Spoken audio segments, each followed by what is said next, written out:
Hola, ¿cómo están? Muy buen día. Hoy día les quiero presentar a un súper invitado. Hemos estado hablando muchas veces todos estos días, obviamente, acerca de la pandemia, a distintos niveles, ¿no? A nivel de salud, a nivel de educación, de otros países, lo que está pasando. Pero hoy día tengo conmigo a un cientista político para que conversemos no solamente de la pandemia, sino que cómo vamos a salir de ella, qué ha sido de nosotros. Guillermo Holzman, todas esas preguntas tengo que hacer. ¿Cómo estás? Muy buen día, gracias por estar ahí. No, ¿qué tal? Un agrado saludarte, Miriam. La verdad es que es un privilegio poder compartir contigo y con todos los que nos siguen a través de la plataforma que tú tienes y tienes ya tantos años consolidada en todo lo que es la zona sur de Santiago. Oye, partamos entonces, ¿qué te parece hablar sobre, a ver, eh, ¿qué crees tú? ¿Cómo nos pilló? No nos pilló muy bien parados, parece esto de la pandemia, que llegara ahora en febrero, marzo, ¿no? Ya la cosa venía más o menos mal, lo conversamos a fin de año, ¿te acuerdas? En el programa. Así es. Y se suponía que repuntábamos más o menos luego, pero parece que no va a ser tan luego. ¿Qué piensas tú? ¿Cómo estamos? ¿Cómo nos pilló parados? A ver, yo creo que al mundo en general la pandemia lo pilló muy mal parado. Esto es lo que normalmente en la literatura se denomina un cisne negro, es decir, un evento con muy poca probabilidad de ocurrencia, pero de un alto impacto. Y esto es lo que es la pandemia. La pandemia, en definitiva, se transformó en una suerte de espada de Damocles sobre la globalización a nivel obviamente mundial, porque el, fracturó la relación que hay entre los que producen bienes, entre quienes los distribuyen o lo acopian y a quienes lo consumen. Es decir, que afectó todo el ciclo económico y esto a nivel mundial. Cuando la pandemia, porque esto no es lo mismo que el VIH en su minuto, o el SARS-2 en años atrás, esto generó una detención de la economía, ¿ah?, de tal magnitud que tiene un impacto económico, pero como sustantivo, como lo hemos podido ver no solamente en Chile, sino que en varias partes del mundo. Yo creo que eso es lo primero. Lo segundo, el mundo no estaba preparado para esto, a tal nivel de que hasta el día de hoy que estamos nosotros conversando, no hay una reacción de las potencias o de los organismos mundiales orientados a poder ver cómo vamos a salir de esto. Es primera vez donde una ayuda, por ejemplo, el caso de Chile, para comprar ventiladores mecánicos, tiene que poco menos hacer una operación secreta para evitar que el avión, si pasa por alguna parte a reabastecerse, se lo puedan confiscar. Entonces, el elemento cooperativo que había estado en el sistema internacional desde la Segunda Guerra Mundial, quizá un poco antes, hoy día no está funcionando. La Organización Mundial de la Salud aparece cuestionada por Estados Unidos. China está con una posición completamente, digamos, distinta respecto a que no lo responsabilicen de nada, porque eso no es responsabilidad de ellos. Europa está con grandes problemas, ya podemos hablar un poco más de eso, pero a nivel mundial, el sistema internacional, el multilateralismo, no está funcionando. Descubrimos que los acuerdos comerciales y todo eso no nos sirven en caso de pandemia.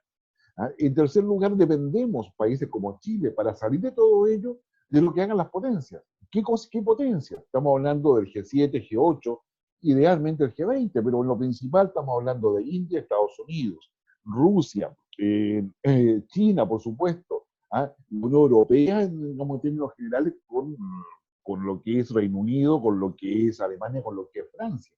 Si esos países no hacen algo, va a ser muy difícil que podamos tener una solución a esta pandemia, que lo ideal sería el acceso a la vacuna, por ejemplo. Ahora, yo tengo una pregunta dentro de la ingenuidad de la persona que no sabe nada de este tema. A ver, ningún país estaba preparado, como dices tú. Hemos ido comprando cosas, tratando de sacar de los fondos que no había, digamos, ¿no? Claro. Alguien tiene que estar enriqueciéndose con esto, porque las platas se están moviendo igual, pero no se están moviendo en bienes productivos.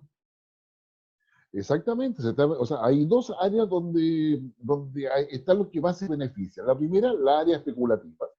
¿Dónde vas tú cuando hay incertidumbre económica? Normalmente te refugias en las propiedades, te refugias en el oro o en las piedras preciosas en general, que es por lo tanto ahí hay especulación, ¿no? Porque tú, como lo que antes costaba un gramo de oro hoy día te cuesta más caro justamente por la demanda. Pero a su vez también hay todo un tema con el crimen organizado transnacional. Claro, porque al cerrarse las fronteras, al haber restricciones, claramente hay temas y bienes que toman mucho más valor, pero que se transan en el mercado negro. Por ejemplo, hoy día, yo te puedo asegurar, hay todo un mercado mundial, un mercado negro mundial acerca de ventiladores mecánicos, por ejemplo. ¿Ah? Hay toda una cantidad de mercado negro respecto a una serie de medicamentos que teóricamente podrían servir para combatir el coronavirus.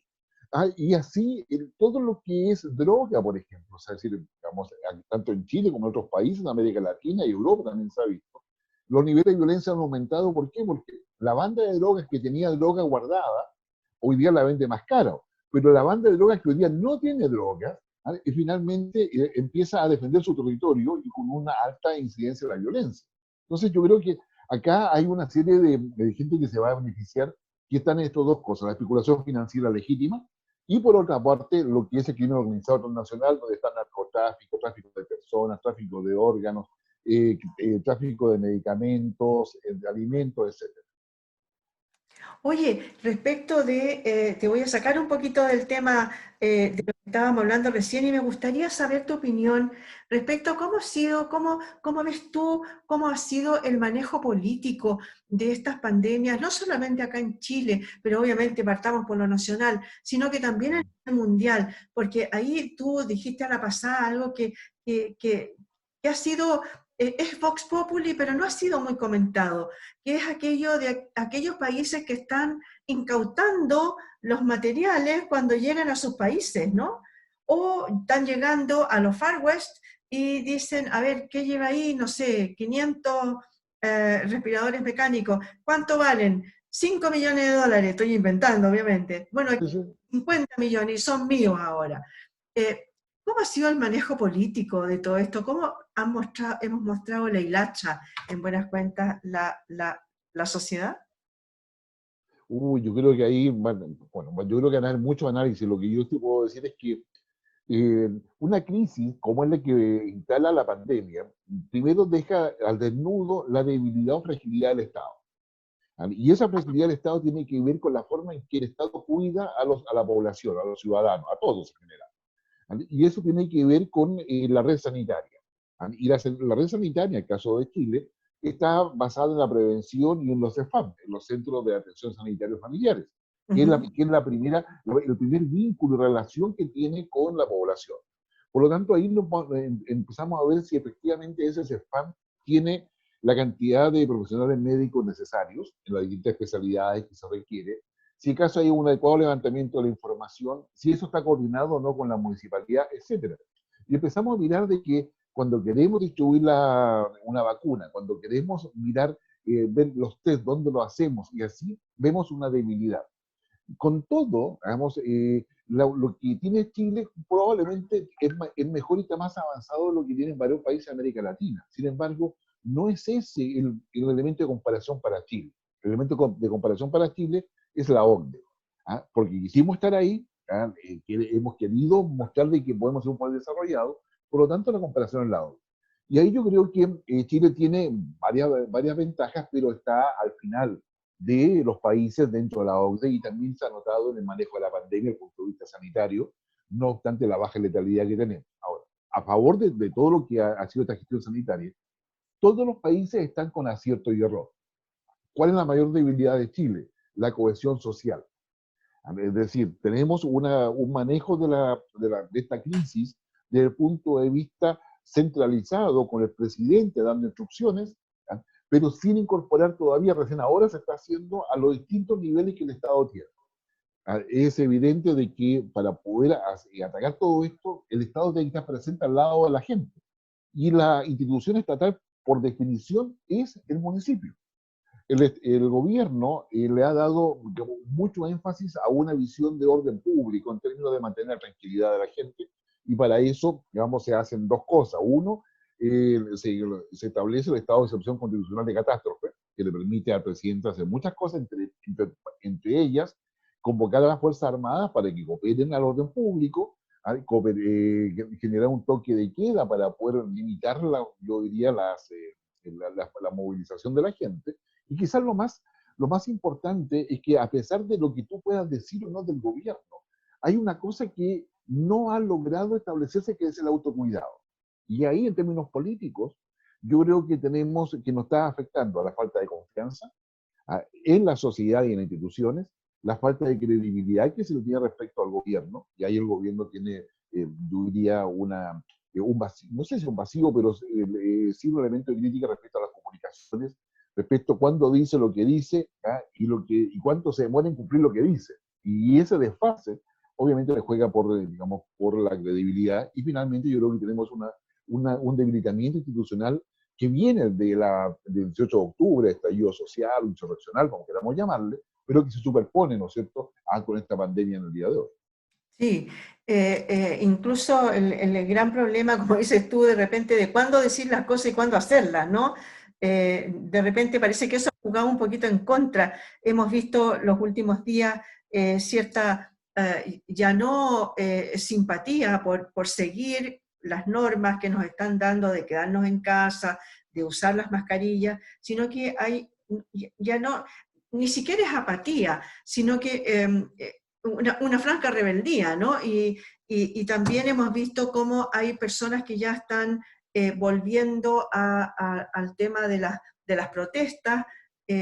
No sé si políticamente, no sé cuál es tu visión, no sé si políticamente a lo mejor dirigidas de alguna manera.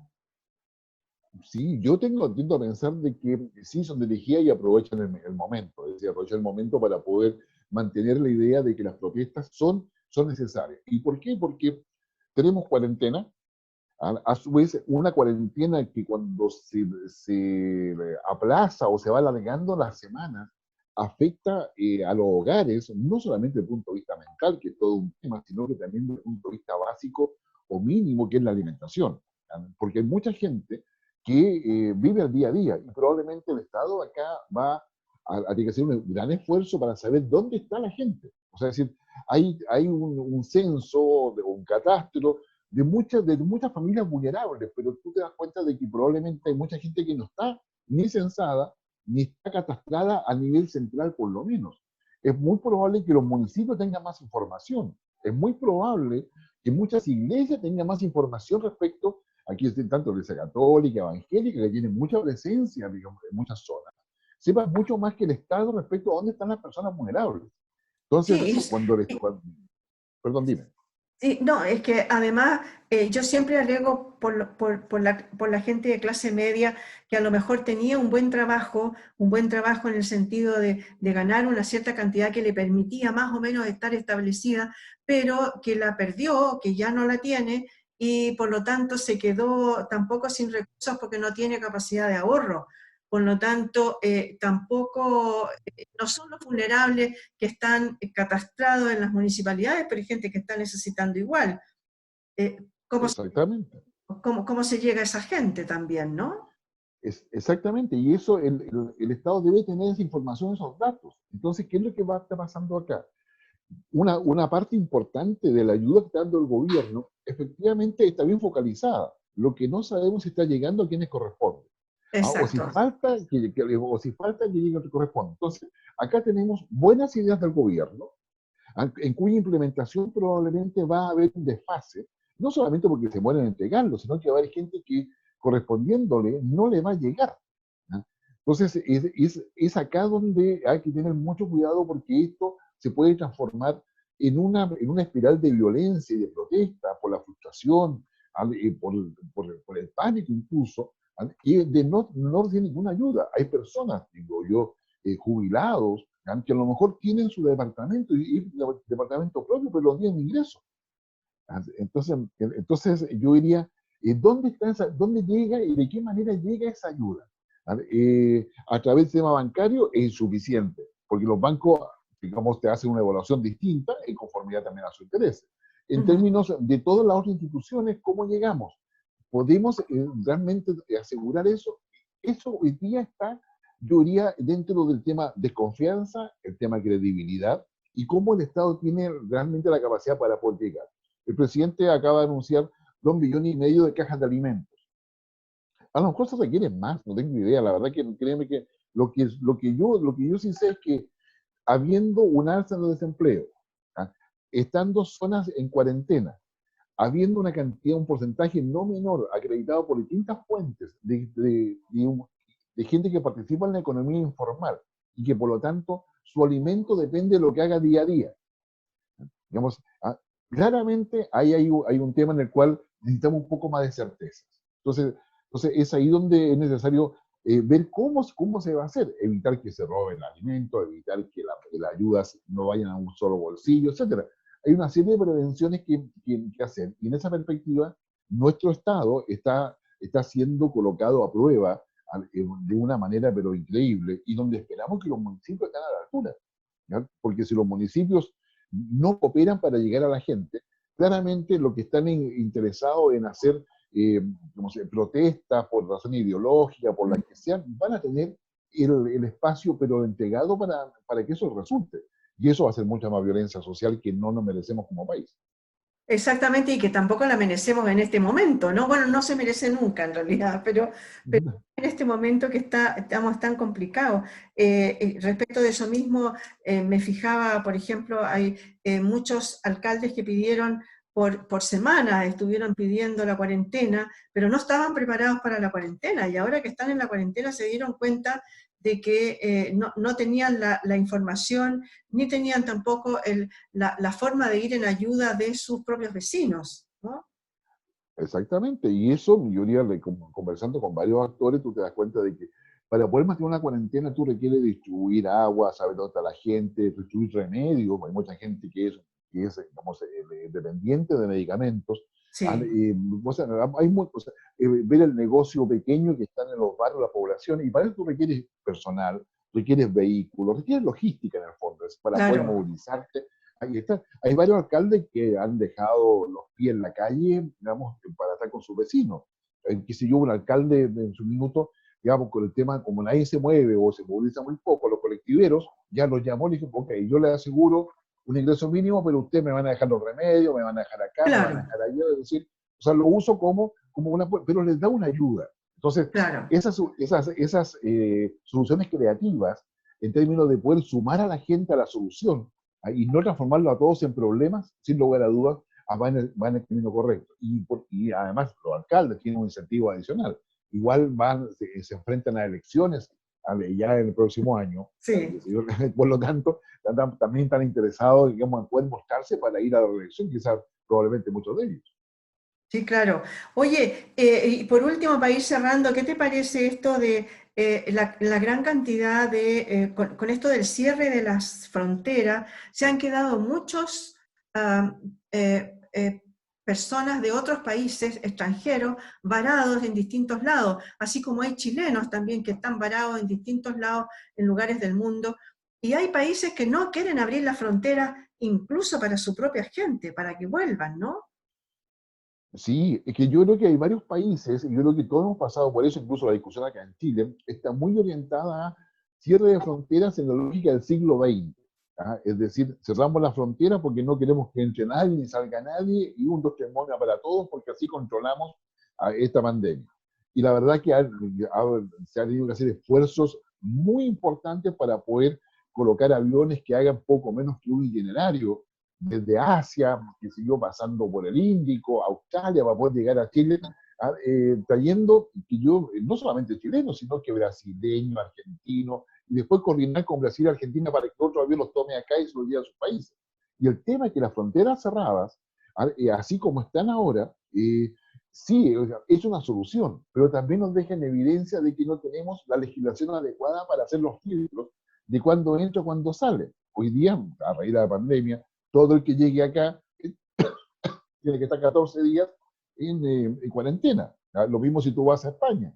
Y varios países ya están estableciendo los protocolos para eso. Pero eso también es para los países de América Latina. Significa una debilidad institucional porque estamos reaccionando sobre la marcha y tratando de hacer que todo funcione, que el Ministerio de Salud, que es la autoridad sanitaria, converse con extranjería, que es de la PDI, converse con los distintos actores para hacer todo más fluido.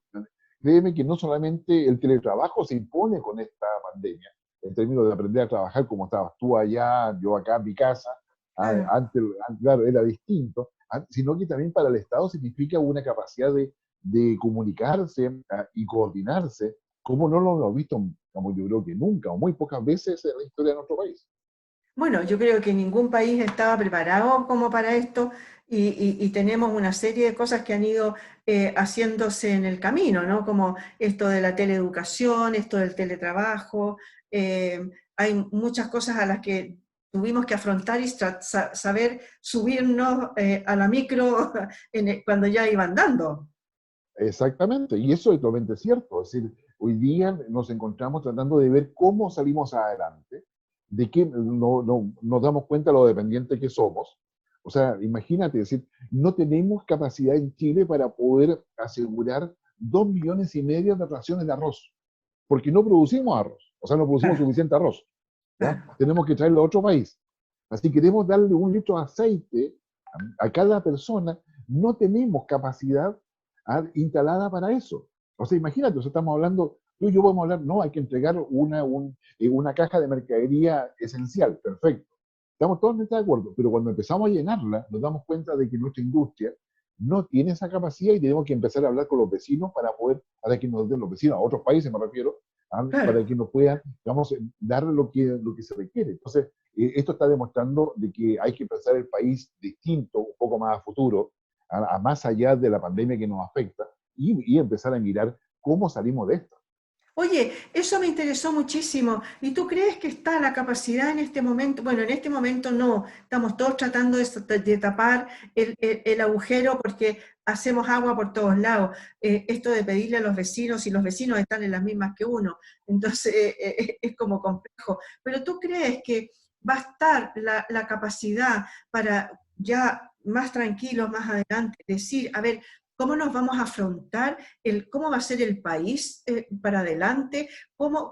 Más allá de una constitución nueva o no, reformada o no, yo hablo más bien de cosas de esto mismo que dices tú, no somos capaces nosotros de tener nuestro propio abastecimiento, ¿cómo lo hacemos para adelante? ¿Vamos a empezar a producir, vamos a empezar a armar nuevas industrias, etcétera? ¿Tú crees que esa capacidad mental va a estar? Sí, o sea, yo digo, hoy día hay distintos grupos, los cuales a mí me ha tocado participar en algunos de ellos, donde se está pensando el Chile a futuro, donde se está pensando, a ver, necesitamos industria, o sea, necesitamos que la gente tenga un mejor salario. Para que tenga un mejor salario necesitamos una mejor industria, de tal forma donde digamos, el mayor valor de los bienes también significa un mejor salario para el trabajador. Entonces, significa pensar en una mirada industrial y que tiene que estar conectada a la cuarta revolución industrial, es decir, deberíamos involucrarnos en nanotecnología, por ejemplo, digamos, en todo lo que es robótica, lo que es inteligencia artificial. ¿Qué cosas Ujú. podemos hacer ahí? Significa una conversión también laboral, significa inversión. ¿Quién podría invertir ahí? ¿Deberían ser los chilenos? ¿Debería ser el Estado? El Estado debería tener propiedad sobre esa empresa en la medida en que las va empujando y después las puede ofertar al mercado o mantener una parte de la propiedad. ¿A quiénes deberíamos invitar a invertir? ¿Debería ser a los chinos? ¿Debería ser a los estadounidenses, a los europeos? O a lo mejor hay otros. A lo mejor nos conviene una alianza con India. Bueno, hoy día yo creo que está la intención de pensar esto, de buscar una suerte de acuerdo nacional, pacto social, como le queramos llamar. Y hay mucha gente pensando en esto. Lo que no hay es un lugar dentro del Estado que logre sistematizar, hacer converger todo este pensamiento para crear la hoja de ruta. Es decir, hoy día yo creo que hay muchos actores pensando en el futuro, pero no está la instancia de donde uno pueda decir, desde aquí empezamos a construir. ¿Por qué? Porque estamos todos colocados acá en la pandemia, lo cual está bien, pero creo que también debemos darnos el espacio para empezar a colocar esto otro. O sea, ¿cómo pensamos Chile futuro? Hay que empezarlo ahora. Hay que empezar a pensarlo ahora para poder hacerlo realidad. Y eso yo creo que es lo que nos falta hoy día. O sea, necesitamos construir el futuro de Chile hoy día, más y por supuesto superar la pandemia, pero ambas cosas hay que hacerlas en forma simultánea. Muchas gracias, Guillermo, por haber estado con nosotros hoy día. Me encantó la conversación. Podría seguir mucho rato más, pero yo sé que tú tienes un compromiso ahora en un ratito más, así que te Así tengo es. que liberar. Eh, Muchas gracias por haber estado. No, gracias a ti, Miriam, con el mayor agrado y cuando quieras, digamos, repetimos el ejercicio porque yo creo que nos hace bien a todos. Y si podemos colocar un elemento más para que la casa, que nos ven, conversen, ahí dialoguen, digamos, bienvenidos. Así que un gran abrazo para ti y a todos los que nos siguen. Muchas gracias, muchas gracias, muchas gracias, Guillermo. Claro. Y a ustedes, señoras y señores, entonces les dejo invitado para un nuevo capítulo de En Tiempo en Coronavirus. Así que muchas gracias por haber estado ahí.